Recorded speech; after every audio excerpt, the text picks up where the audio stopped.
Salut tout le monde, c'est Mister Kago. Alors aujourd'hui, on va parler de Nubia qui présente son smartphone à deux écrans. Alors Nubia a présenté ce jeudi 1er novembre un smartphone doté d'un second écran sur son dos, un dispositif qui permet de gagner de la place pour l'écran principal.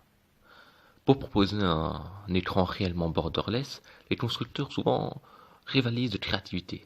On a tout d'abord eu l'encoche et ses controverses, puis l'appareil photo escamotable. Voici désormais que Nubia arrive avec un terminal pour le moins original, nommé X. Il possède un écran sur son dos, mais contrairement au Yotaphone, il s'agit ici d'une véritable dalle OLED, ce qui permet de ne pas placer l'appareil d'appareil photo frontal et de gagner de la place pour l'écran. Pour faire des selfies, il suffit de retourner le smartphone. Il est déjà possible de trouver sur Twitter des petites vidéos qui montrent le smartphone en action. Bon, il faut bien avouer que c'est assez surprenant. Quand il est éteint, l'écran LED placé à l'arrière est complètement invisible.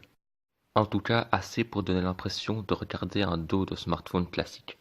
Cette dalle de 5,1 pouces affiche en 1520 x 720 pixels. C'est un peu moins que l'écran IPS principal, proposant une diagonale de 6,26 pouces au ratio 19 neuvième, avec un pourcentage d'occupation de la façade de 86%. Il propose également un affichage en 1080 x 2280 pixels. Pour le moment, il est encore difficile de cerner le véritable fonctionnement et le poids de la dalle dorsale.